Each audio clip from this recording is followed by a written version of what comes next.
Working together, we're having a blast. It's the Cuppa Joe Podcast.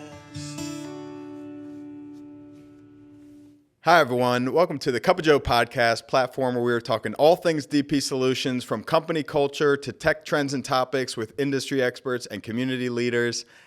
Here for episode 2 of our external podcast, I've got a very special guest, CEO and owner. Yep, that's you, Dustin Sitton from Incite Automation. How we doing, Dustin? Amazing. I'm so glad to be here, Joe. Yeah, man. I'm expecting this episode to go off the rails, so we'll try to keep it on track, though. Okay. Try to have a productive It's gonna get weird. conversation. All right, let's get weird, Dustin. But before we get going, cheers. Let's cheers, everybody.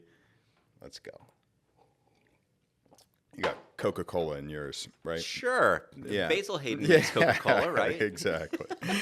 All right. So, Dustin, Incite Automation, CEO and founder. Take us way back, though. Dustin starting his career, software engineer, right? Or talk us through your career path and where you got started. So I go to college at American University in Washington, D.C. Yep. I chose it because I went to an all-boys school growing up. Okay. And if you don't know, American University was a all-girls school for a long time. Okay. And it was 85% female when I joined. There so you that go. was Did it was you meet a your great wife place there, to go to or? school. No, afterwards of all okay. places. Yeah. But I went there.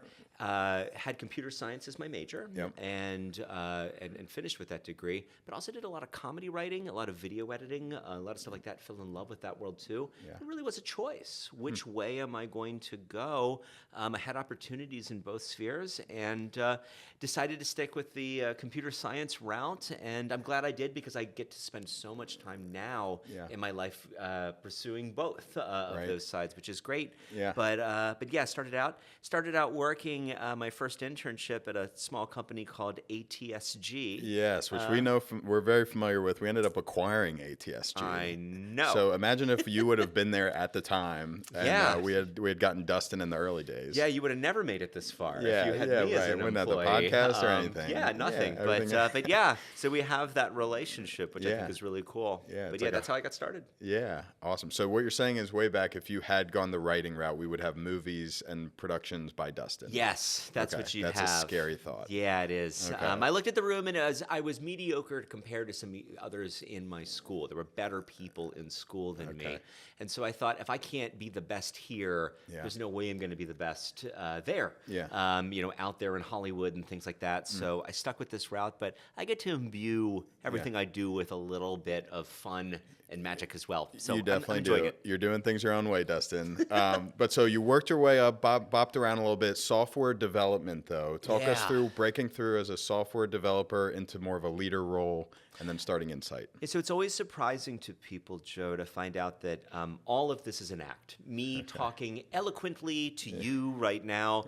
This is not the real me. I want to sit in a corner. I want to wear a hoodie. I want it to be very dark. Or quarter zip. Yes, or quarter zip. And I want to program. Yeah. It is exhausting talking to others day to day, staff, friends, you name it. I want to program. Yeah. And that's why I fell in love with software development. And so those skills come naturally to me. Yeah. And I love doing it. I love meeting all the different organizations I get to work with. That's how I sort of got started doing that. And then I Peter Principled my way into running a pretty sizable organization. What is that? What's Peter Principle? Peter Principle is you are promoted to your highest level of incompetence. Okay. And I certainly was. I was promoted very high as a leader of people. Yeah. As a leader of people in technology at a pretty sizable firm, and I was horrible at it.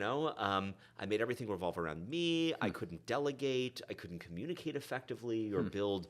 I didn't understand the value of operating procedures and how to standardize things. Right. So I did a lot right and I did a lot wrong. Yeah. And eventually I moved on and started Incite Automation. Yeah. From there. So making the leap from where you were previously to Incite Automation. The early days, I know we got a certain package in the mail, a marketing campaign from Dustin. Talk us through that. You guys were part of the very first marketing campaign I ever did. And that was sort of we're going to see how this goes because I threw a lot of money into it. What I did was I bought 25 smartphones, okay? And I put them in these beautifully branded boxes. I bought 1 month of service for each one, and I recorded 25 messages.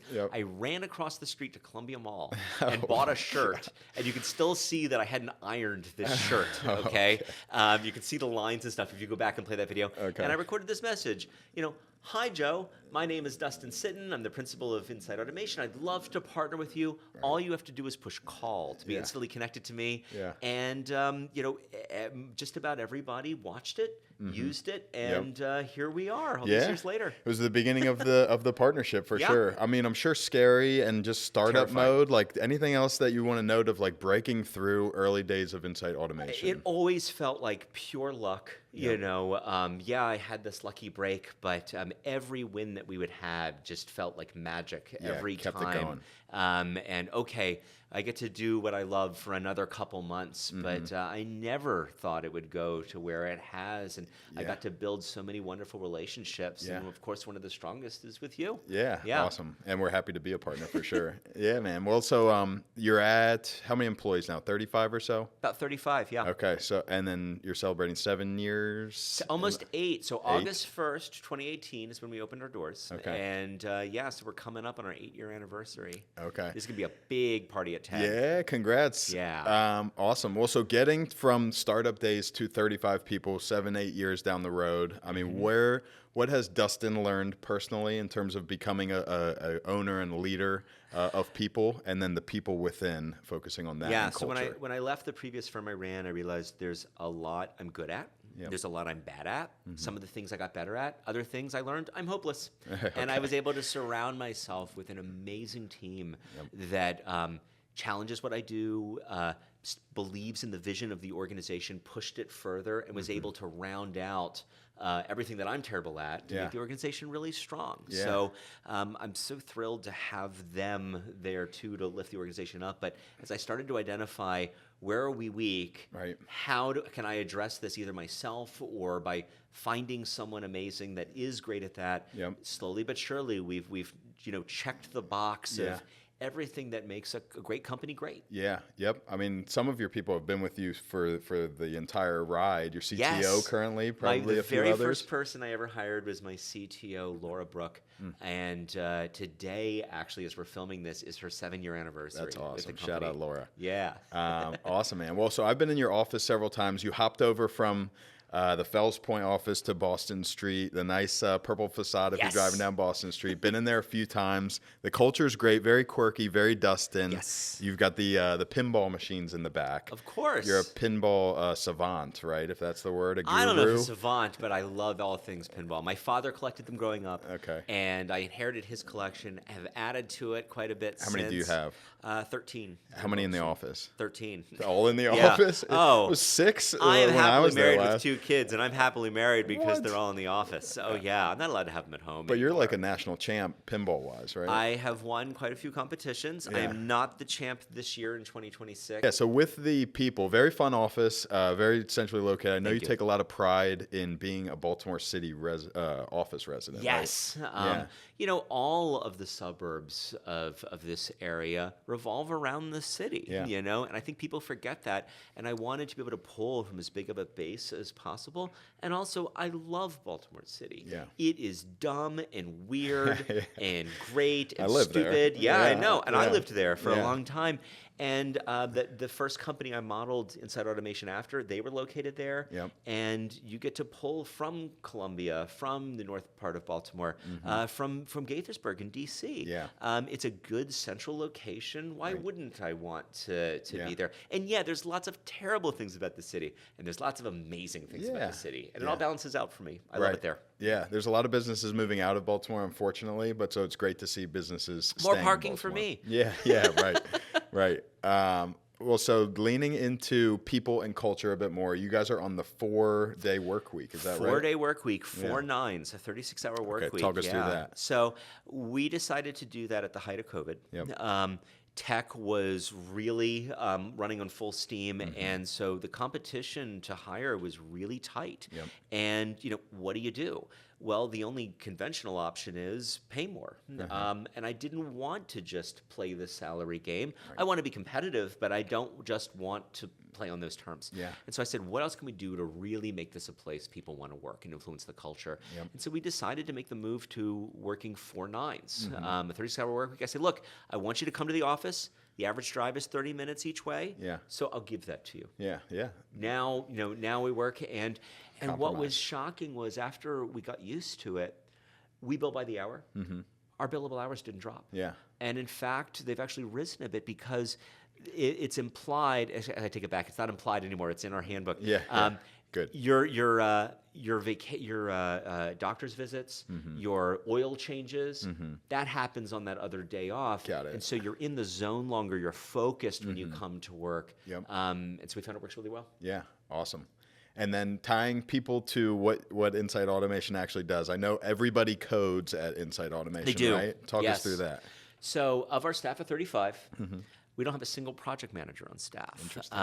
Everyone has some form of the role of consultant. That's how I was raised. I was taught at a time when if you were a software consultant in the 70s, 80s, 90s, 60s, you had to be the one to talk to the customer. You had to write the contract. You had to do the work. Imagine that. Yeah, imagine that. You had to test your work. Right. And then in the early 2000s, the dot-com boom, the first one, there was way more work than people. So we started to bifurcate people. You're a tester. You're a front-end developer. You're a back-end developer. You're a business analyst. And I think we lost something, Joe, in that process. And I think we lost our seat at the table a little bit. And I was blessed to be taught how to do all of those roles. I said I want to raise a new generation of people that's capable of doing all of those things. And it's worked out wonderfully. Makes Tough sense. road, but it's great. Yeah, fighting back, being collaborative and innovative, and bringing the tech and the people together to solve problems Makes a real for difference. businesses. Yeah, it's awesome. We're fighting the same game. Very similar, complementary games at least. Absolutely. Yeah, awesome. So let's kind of take a step back then. Incite Automation, clarify for all of our viewers and listeners, what does Incite Automation do? Pinball repair, pinball maintenance, all sorts of pinball-related things. right. No, Incite Automation helps organizations unlock the power in the software they already own. Right? You already own in Microsoft Office 365 or the G Suite a ton of things that can make your business stronger, can help your business differentiate. And our job is to show you how to use that software. People come to me and say, we're trying to pick a project management or resource management software. And I'll say, oh, did you try the 5 you already own? And they'll be like, what? I'm like, well, you own Planner and project operations and SharePoint and this and this and this. Did you look at all the things you have? No, I didn't know I had any of that stuff. Let's take a look at those before you buy another thing and see if there's already something you have that could be a great fit. Yeah, excellent. So a lot of Microsoft in there, and I know at DP Solutions, ballpark 85-90% of our clients are using the Microsoft environment. Right. Yeah. So but you're not just a Microsoft shop. So demystify, I guess, for everybody, Microsoft versus shared platforms and alternate platforms. The way we put it is we like Coke and Pepsi. We want to handle the 800-pound gorilla, the most popular, which is Microsoft. And who's next? Who's up and coming? Who's going to challenge that? I frankly, selfishly, don't want to live or die just by Microsoft's vision. I want to be constantly watching the market. What else is coming out, right? Power Automate and Zapier. Salesforce and Dynamics. I want to have options. Don't just for choose us, one horse. for our customers. And so I want to, you can't be good at everything, but you can be good at 2. And so that's always our goal. What else, what are the top 2 leaders in each space? And let's always be watching to see if somebody else dethrones them. And they do. And we stop on a dime. I know Microsoft is going to be around for arguably forever. I think so. So I mean, you always need to trust that they're just going to figure it out. But so in terms of the arms race, I know kind of Copilot was kind of in the power rankings, not quite towards the top. Talk us through the AI arms race and where you see that going. So when people ask me, because nationally we're known at being really, really strong at AI, and we have a lot of national partners in that space, people ask me, what do you guys use? What do you recommend? And my answer is all of them and none of them. We use an aggregator. The tool that we use is something called not Copilot, but Copilot Studio. If you're non-Microsoft, Perplexity is one that's really good at the time of this filming. And it's not one one AI model. Yeah. In Copilot Studio, I can use Claude. Right. I can use ChatGPT. I can use Grok. I can stop on a dime and switch whatever I'm using. Everything else stays the same. Yep. That's what I recommend. I'm not picking a horse, Joe. Right. I'm making sure I've put myself in a position where I can use whatever the leader is, whenever, and that's what I recommend to all businesses. Yeah, excellent. That makes sense. So over the years, Dustin, I've sat in on many of your keynote speaking engagements. I mean, well, seriously, there's all these AI and automation workshops out in the community, and a lot of folks have brought you in to kind of be the keynote, the expert. So if you were to take your hour keynote and boil it down for a few highlights for everybody, what would you say? Ooh, first highlight is you've got to get your organization even ready to have the conversation. Mm-hmm. If your systems are built on what I call sheets, Excel spreadsheets, Google Sheets, Smart Sheets, Monday.com, they're all bullshit as far as I'm concerned. They're not a real database. A real database, Joe, not only has those tables of information, but they describe how all the data relates. A donor has one or many donations. They go to an event. One or many people go to an event, and then they make donations. It describes how that data works. If you have that in place, your data is solid. It's good quality. The relationships are there, and then automation and AI can help empower your organization. So any organization larger than 10, we always say, make sure you have a database. And I don't care what that database is. It can be Salesforce, SQL, doesn't matter. But a real relational database is key. That's thing number one. Got it. Number two is taking stock of how you're going to use it and finding good use cases. Many folks aren't really thinking through how long do things take them? What is their busy work? Taking stock of that. Workflow analysis. If you don't write it down, you can't scale it. That's something I had to learn the hard way. And I'm really fortunate now to be surrounded with people that are great at identifying those opportunities. And there's ways you can do it yourself, but taking stock of that, and then starting to baby step and make progress. Those are the three keys. Yeah, got it. Makes sense. Great. So then with Incite Automation, you have a complementary sister business, Incite Discovery. Talk us through Incite Discovery. Incite Discovery trains people in these technologies. Okay. And I started it because when I would hire staff, they're often at the beginnings of their career. And we have to teach them these tools. And so I couldn't find training I liked, Joe, anywhere on the internet. And so I started recording us, teaching them. And then somebody said, if you polish this up a little bit, this could be others something. would be interested in this. And I said, hey, that's a good point. And so we did that. And that's how Incite Discovery was born. Now, not only are developers an audience, but MSPs are an audience. They'll learn from us. But now we're starting to get into the market of training end users as well. That's coming this year. They're complementary businesses. Well, good stuff, Dustin. So, looking forward, let's do Dustin's crystal ball. Because you've been 7-8 years, VP Solutions, we've been around 55 years, but let's look forward the next 5 to 10 years. What can people look forward to when it comes to technology, AI, automation? Today, as we're filming, has been a big day. Microsoft announced that they just released version 2 of their quantum computing processors, and they're having the time they think they'll be available to all to 2030, 2029, that range. And what that means is, I could spend an hour on what all that means. But here's the key. The key. AI is expensive, right, to run, and it's hard to. We seem to never have enough computing power. If we're able to get quantum computing available for use in the next few years, all of that goes away. All of a sudden, what cost thousands of dollars costs pennies to run. And the speed will make these AIs so much smarter. So it's a really exciting time to see these two very different technologies, AI and the computing power behind it. We hear about building data centers. If that comes along too, it's really going to change everything. To me, AI today is still a tool. It's not the star of the show. You're hearing more people come around to that.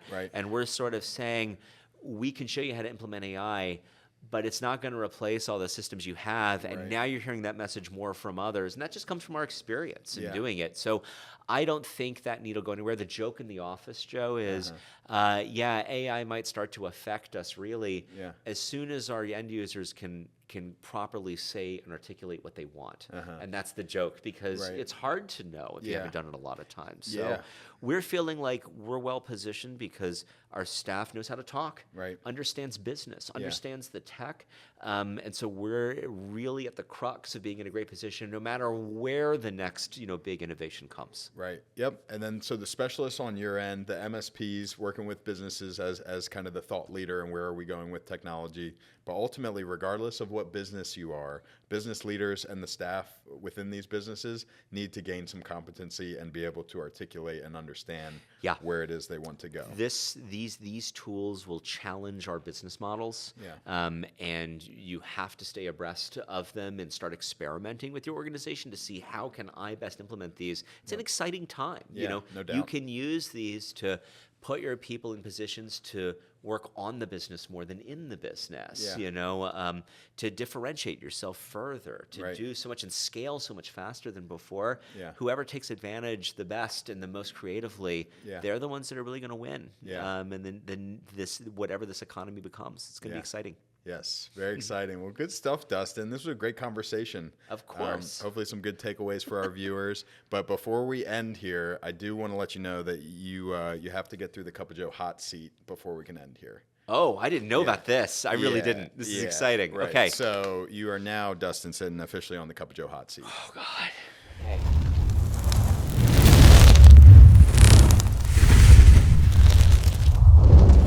All right, you ready? Yes. Okay. So we'll start with the coffee round. Are you an early bird or a night owl? Night owl. Okay.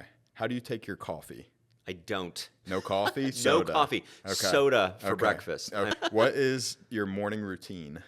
I wake up, usually drive the kids to school. I run 5 miles. Oh, wow. I didn't know that. Big runner. Yeah, a big runner. Or Peloton, if the weather's bad. Yeah. I always do that first thing in the morning. Nice. Then I shower. Then I drink like a lot of soda, like a lot of soda. And then I go to work. That's my morning routine. This all checks out. Okay. Tech round. Apple or Android? Android. How many tabs do you have open on your web browser right now? 1. What? You're that I kind am of guy. super clean. Good job, with Dustin. my tabs. I really am. I'm very proud of that. Best pinball game of all time. That is a hot. You just get sequence. one. Total nuclear annihilation.